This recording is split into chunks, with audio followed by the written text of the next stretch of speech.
감자자루를 입던 한 소녀가 어떻게 세계를 움직이는 가장 강력한 목소리가 되었을까요? 오늘 우리는 오프라 윈프리의 인생에서 건져올린 지혜를 함께 나눕니다.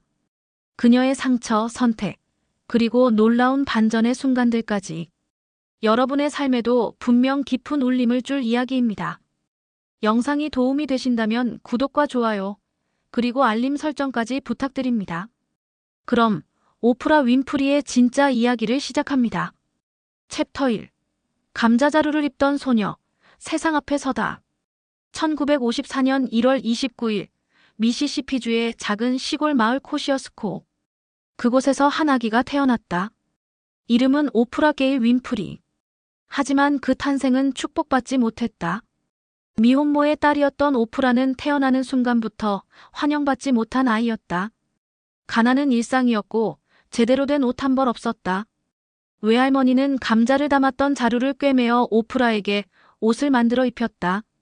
거친 천이 살을 스쳤고 아이들은 그런 오프라를 비웃었다. 저 애 좀 봐, 감자자루 입고 다녀. 어린 오프라는 수치심에 고개를 들 수 없었다. 하지만 그 순간에도 그녀의 눈빛만은 꺼지지 않았다. 무언가 다른 세상이 있을 거라는 막연하지만 강렬한 믿음이 그녀 안에 살아있었다. 외할머니 해티 메이리는 엄격했지만 오프라에게 단 하나의 소중한 선물을 주었다. 바로 글이었다. 해티 메이는 오프라에게 성경을 읽게 했다. 3살배기 소녀가 교회 앞에 서서 성경 구절을 외우는 모습은 사람들을 놀라게 했다. 저 아이는 뭔가 다르다. 사람들은 수군거렸고 오프라는 그 말들을 기억했다. 그녀는 책만 손에 쥐면 시간 가는 줄 몰랐다. 글자를 읽는 순간 그녀는 감자자루를 입은 가난한 소녀가 아니었다. 그녀는 이야기 속 주인공이었고 무한한 가능성을 가진 존재였다. 오프라는 훗날 이렇게 회상했다. 책은 내게 세상을 보여줬다. 내가 살던 좁은 세계 너머에 얼마나 넓은 우주가 펼쳐져 있는지를 알게 해줬다. 하지만 현실은 여전히 가혹했다. 6살이 되자 오프라는 엄마가 사는 밀워키로 보내졌다. 그곳에서 그녀를 기다리고 있던 것은 더 깊은 외로움이었다. 엄마 버니타는 가정부로 일하며 생계를 꾸렸고 오프라를 돌볼 여유가 없었다. 소녀는 방치되었고 그 틈 사이로 끔찍한 일들이 벌어졌다. 9살부터 시작된 성폭력. 사촌 오빠, 삼촌, 엄마의 남자친구. 신뢰해야 할 어른들이 오프라에게 씻을 수 없는 상처를 남겼다. 그녀는 아무에게도 말할 수 없었다. 말해봤자 믿어주지 않을 것 같았고 오히려 자신이 나쁜 아이가 될 것 같았다. 어린 소녀는 침묵 속에서 상처를 삼켰다. 밤마다 울면서도 아침이 오면 다시 학교에 갔다. 학교만이 유일한 도피처였다. 그러나 그 모든 고통 속에서도 오프라는 하나를 발견했다. 바로 말의 힘이었다. 학교에서 그녀는 책을 읽고 발표를 하고 사람들 앞에 섰을 때 느껴지는 그 무언가를 감지했다.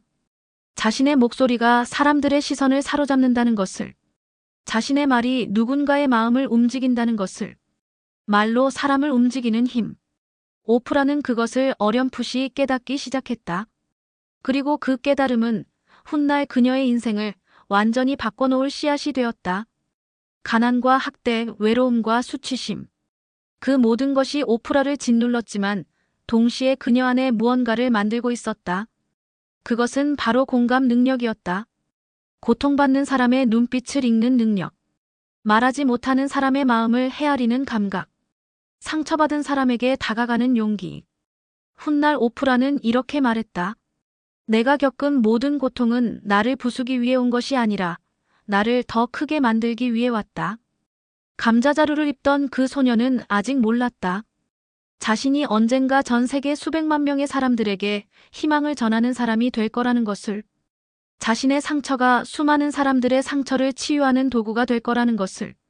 하지만 그 씨앗은 이미 그녀 안에 심어져 있었다. 아주 작지만 결코 꺼지지 않는 불씨처럼. 챕터 2. 상처받은 소녀에서 목소리를 찾은 소녀로. 10대 초반의 오프라는 깊은 어둠 속에 있었다. 밀워키에서의 삶은 계속해서 그녀를 짓눌렀다. 학대는 멈추지 않았고 엄마와의 관계는 냉랭했으며 그녀는 점점 더 깊은 외로움에 빠져들었다. 14살. 오프라는 임신했다. 미성년의 몸으로 어른들의 폭력으로 생긴 아이를. 그녀는 두려움에 떨었고 세상은 그 어느 때보다 잔인하게 느껴졌다.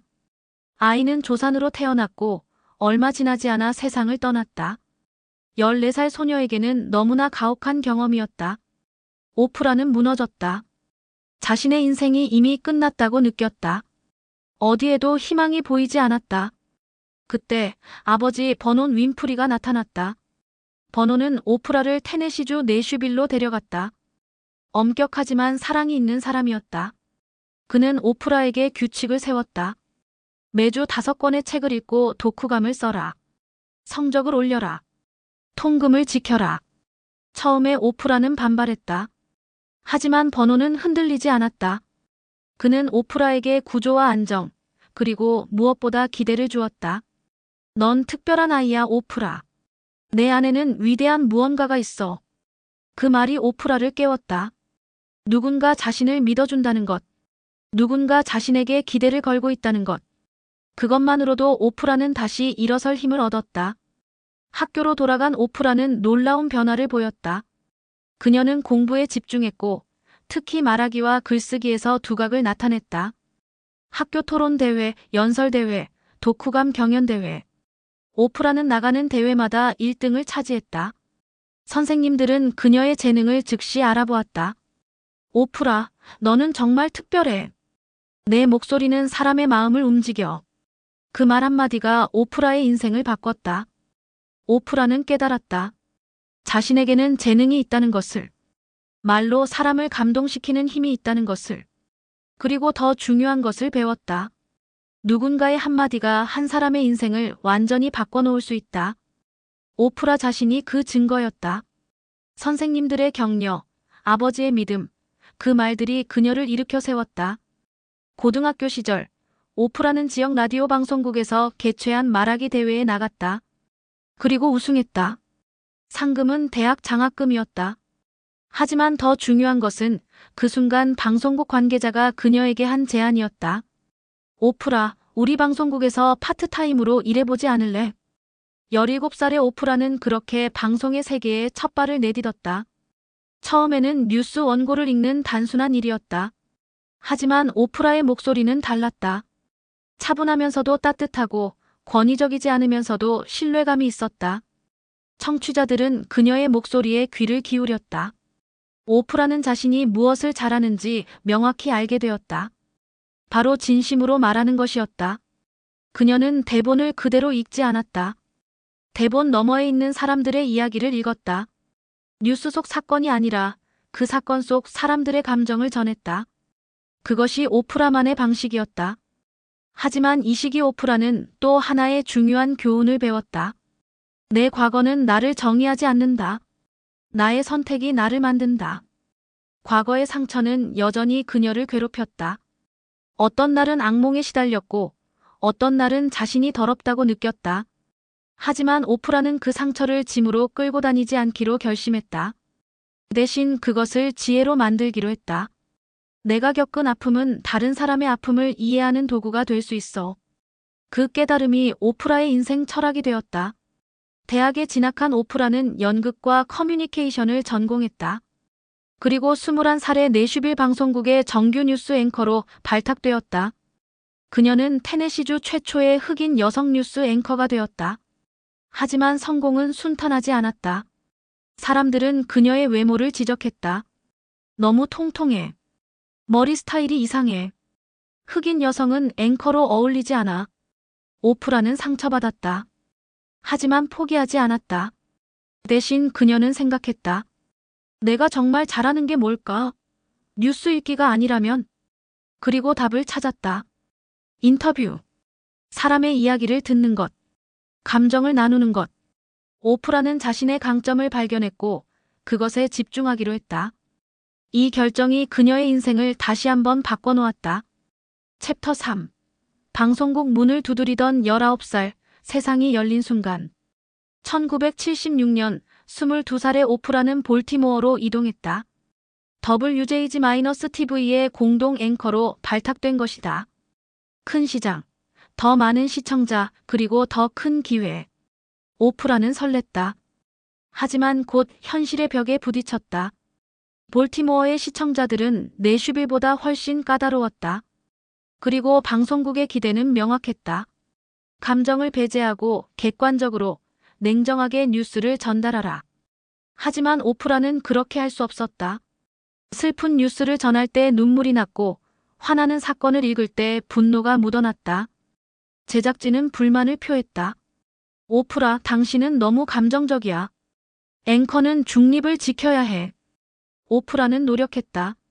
감정을 숨기려 애썼다. 하지만 그럴수록 그녀는 자신이 아닌 다른 사람이 되는 것 같았다. 결국 방송국은 결정을 내렸다. 오프라를 앵커 자리에서 내리고 아침 토크쇼 피프라 토킹 피펄 토킹의 공동 진행자로 발령한 것이다. 오프라는 처음에 모욕감을 느꼈다. 강등이라고 생각했다. 하지만 첫 녹화를 마치고 나서 그녀는 깨달았다. 이거야. 내가 정말 하고 싶었던 거.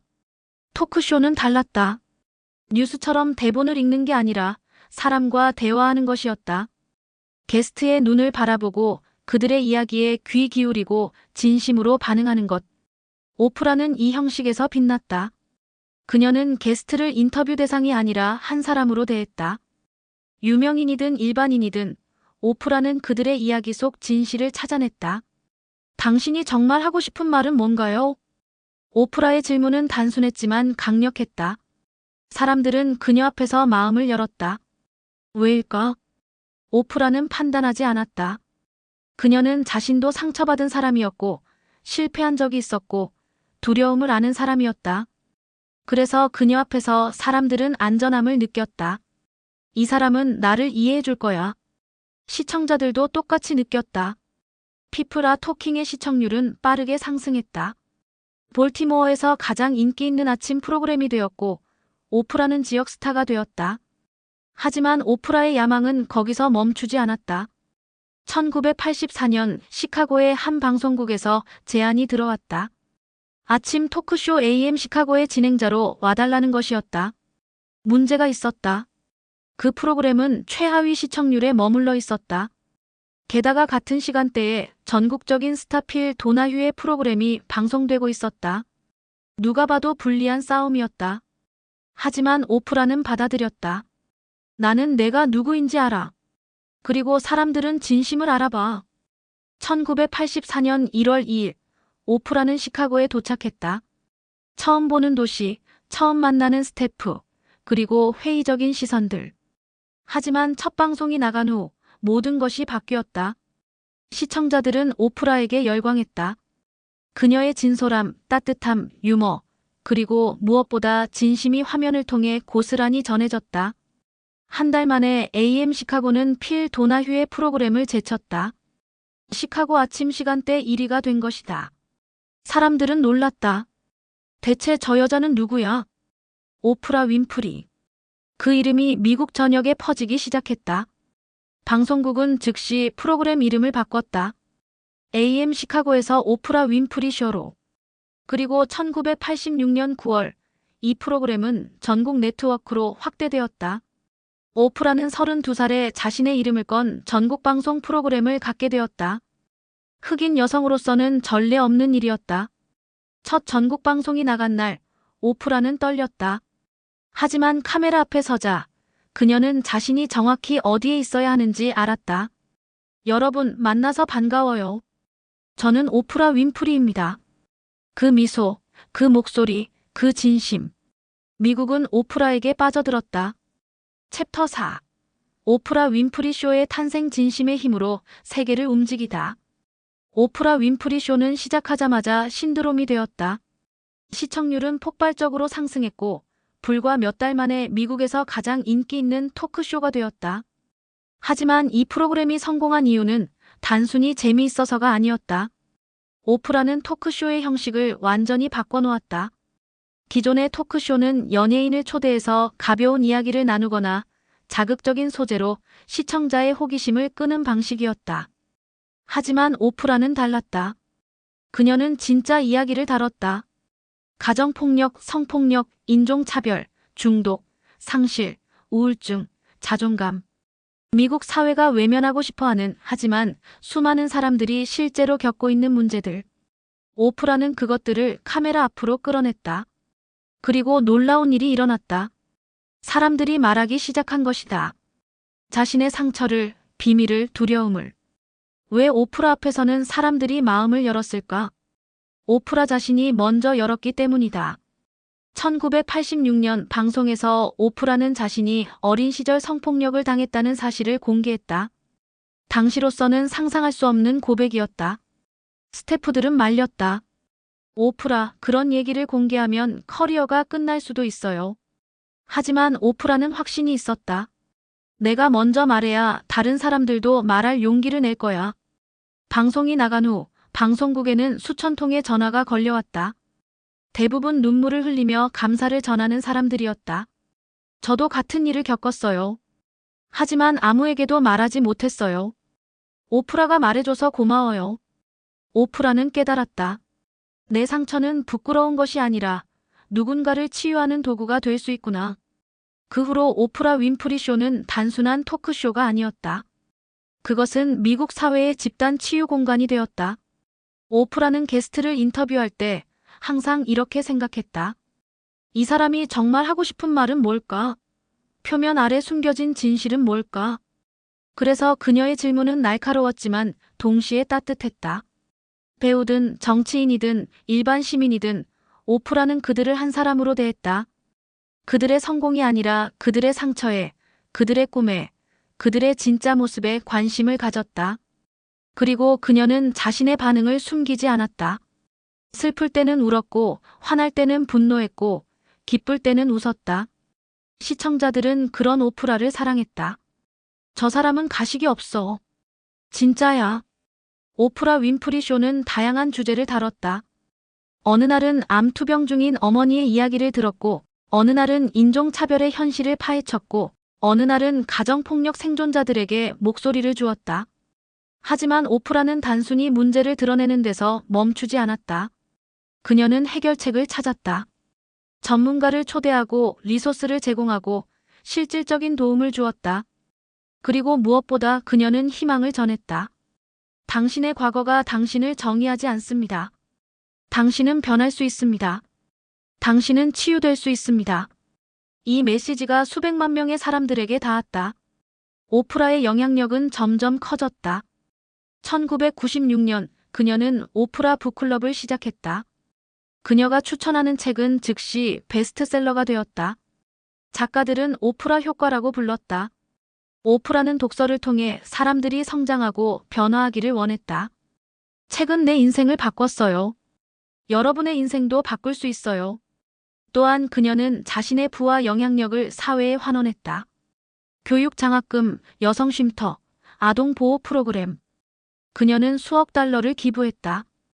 2007년 오프라는 남아프리카 공화국에 여학교를 설립했다. 가난한 소녀들에게 최고 수준의 교육을 제공하는 학교였다.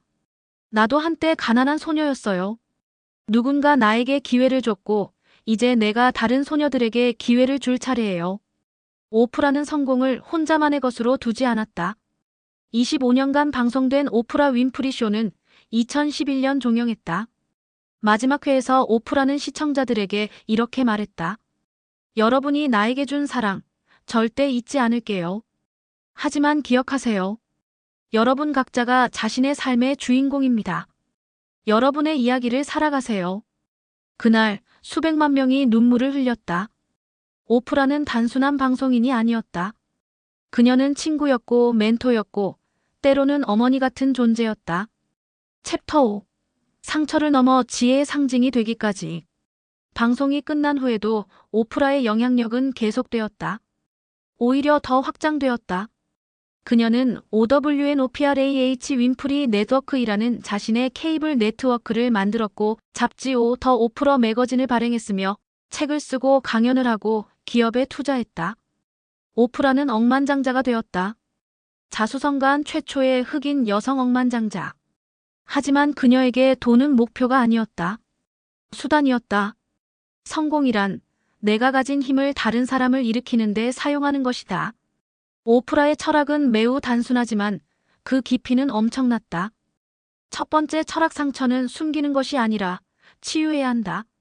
오프라는 자신의 과거를 숨기지 않았다. 그녀는 성폭력, 임신, 가난, 차별을 공개적으로 이야기했다. 왜?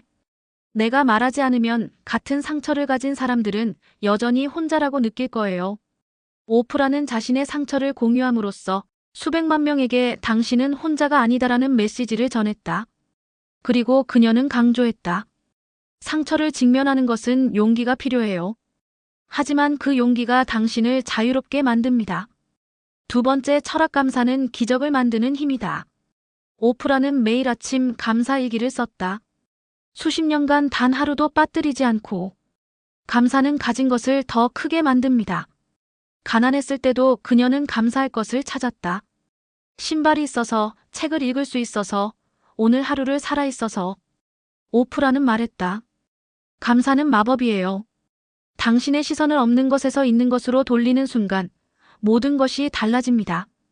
세 번째 철학 나와 같은 상처를 가진 사람들을 돕는 것이 삶의 목적이다. 오프라는 자신이 받은 것을 돌려주는 것을 인생의 사명으로 삼았다. 남아공 여학교는 그 상징이었다. 그녀는 그곳에 수천만 달러를 투자했고 직접 학생들을 만나며 멘토 역할을 했다. 졸업생 중 한 명은 이렇게 말했다. 오프라는 우리에게 교육만 준 게 아니에요.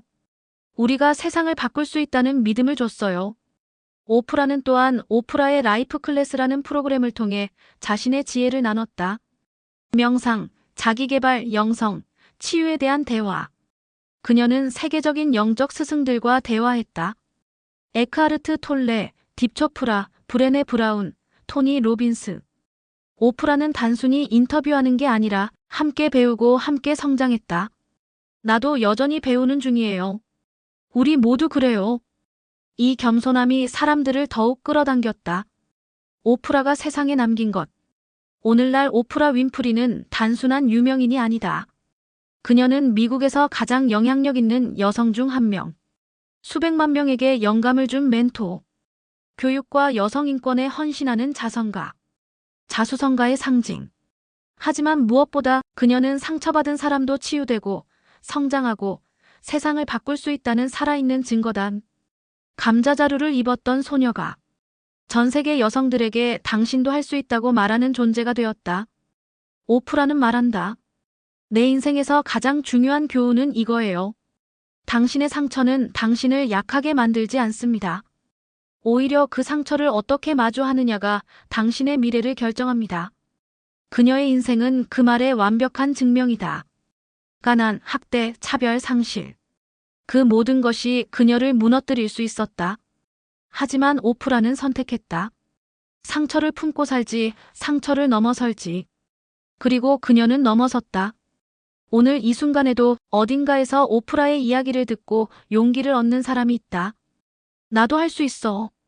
그것이 오프라 윈프리가 세상에 남긴 가장 큰 선물이다.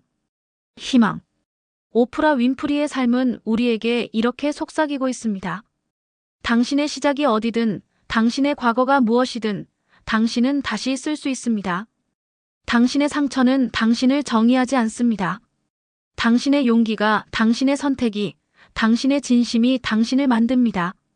그리고 당신이 치유되면 당신은 다른 사람도 치유할 수 있습니다. 그것이 진정한 성공입니다.